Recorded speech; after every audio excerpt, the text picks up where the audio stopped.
तो ये एंगल कितना होगा, ये पूरा 90 था, जिसमें से इतना अगर थीटा है तो ये कितना होगा 90 माइनस थीटा, ठीक। और ये भी 90 है, तो इस दोनों का सम भी 90 होना चाहिए, जिसमें से ये थीटा है तो ये भी कितना होगा 90 माइनस थीटा। और इस दोनों का सम भी क्या होना चाहिए, सिंस ये भी 90 है तो ये भी क्या होना चाहिए, ओके।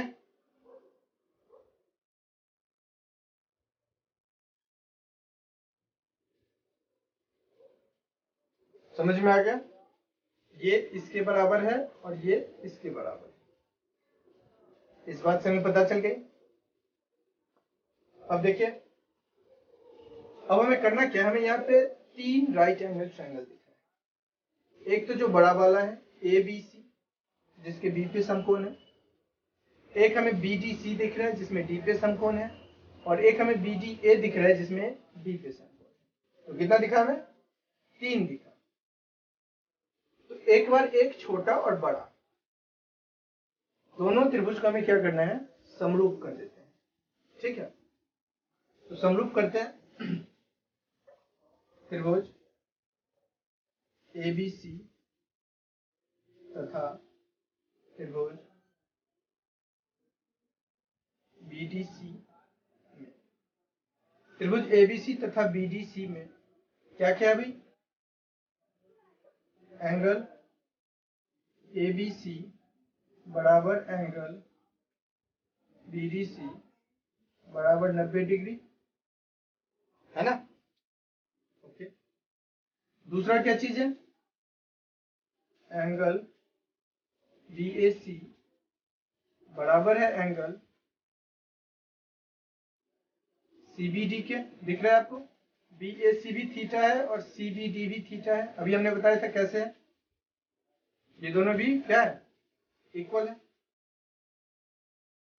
तो अगर दो ट्रायंगल में दो एंगल बराबर हो तो वो क्या हो जाता है, समरूप, AA से हम लिख सकते हैं। इसीलिए त्रिभुज ABC समरूप है, सिमिलर है त्रिभुज BDC के।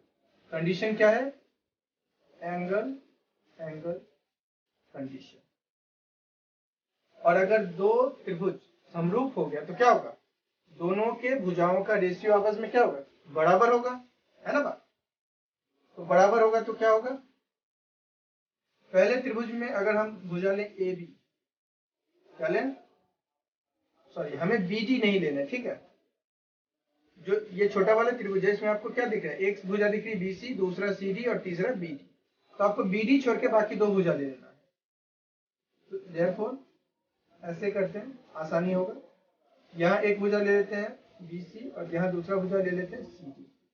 समझ में आई बात, यहाँ दोनों छोटे त्रिभुज का भुजा ले लिया हमने, बीच वाले भुजा को छोड़ के दोनों जो बचता है वो ले लिया। अब देखिए, अगर हम इसमें BC ले रहे हैं तो इसमें हमें क्या लेना होगा, AC।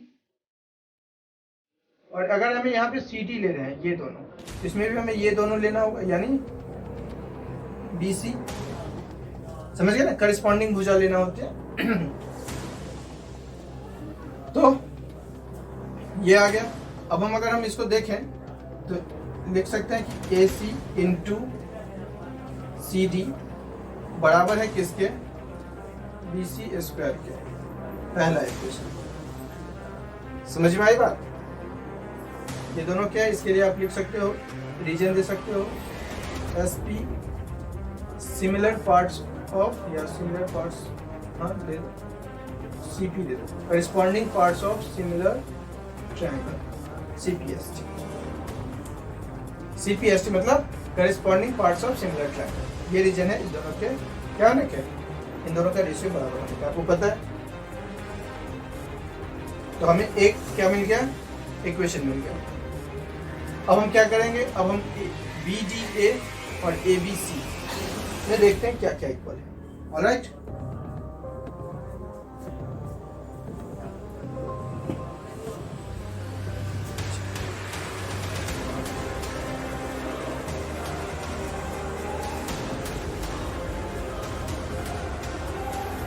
हमें जो अभी इक्वेशन मिला था उसको हम यहाँ लिख लेते हैं, AC इंटू CD बराबर है किसके, BC स्क्वायर के, पहला इक्वेशन। ठीक, अब हम देखते हैं त्रिभुज ABC तथा त्रिभुज ADB, त्रिभुज ABC और ADB, एंगल ABC जो है वो एंगल ADB के बराबर है, क्योंकि दोनों क्या है, 90 है। ठीक, और एंगल A, सॉरी इसको आप ये भी लिख सकते हो, BAC बराबर है एंगल BAD के। ठीक है, ये दोनों क्यों कॉमन है।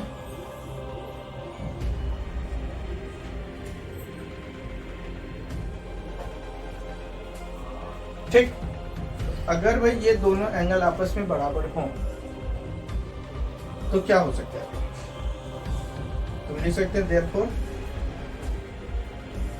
त्रिभुज ABC सिमिलर होगा त्रिभुज ADB।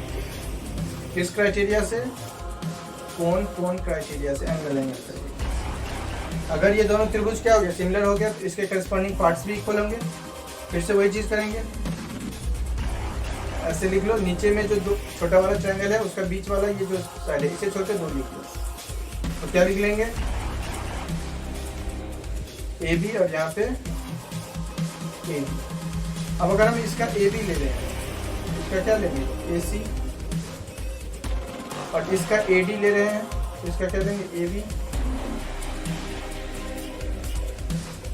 इक्वलाइज हो जाएगा AC इंटू AD बराबर AB स्क्वायर, इक्वेशन 2। ठीक, अब ये जो दोनों इक्वेशन हमें मिला है,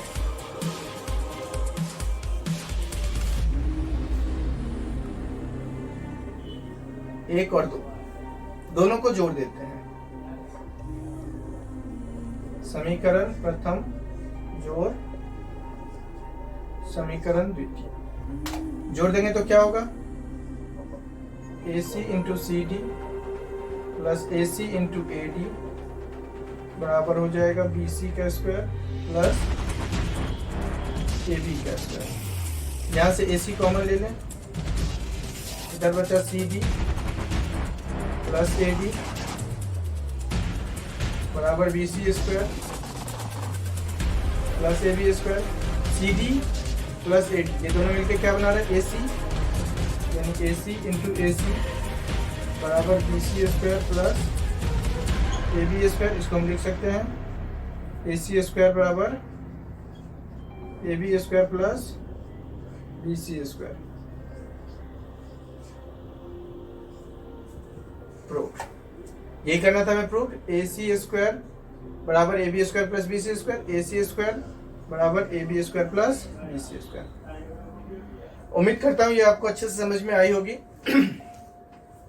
जहां तक हमने दो एंगल लिया था बड़े वाले ट्रायंगल का, एक तो राइट एंगल दोनों में ही लेना है, और जो छोटा वाला दो एंगल है वो दोनों में से आप कोई भी ले सकते हो।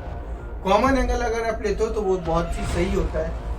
तो आपने देखा होगा, मैंने जब पहले ये ट्रायंगल लिया था तो इसमें हमने कॉमन नहीं लिया, जो कि C जो था ये बड़े वाले ट्रायंगल और छोटे वाले ट्रायंगल दोनों का ही कॉमन पार्ट है, हमने ये लिया था। और जब हमने ये लिया तो इसमें हमने कॉमन पार्ट ले लिया A। तो दोनों तरीके से हमने दोनों में दिखा दिया, आप जो चाहो कर सकते हो। ठीक है, चलिए इसी के साथ इस पार्ट को यही खत्म करते हैं, और चैनल को लाइक और सब्सक्राइब जरूर कीजिए। बाकी के जो दो या तीन महत्वपूर्ण मेरे बचे हैं वो अगले पार्ट में हम डिस्कस करेंगे। ठीक है, थैंक यू।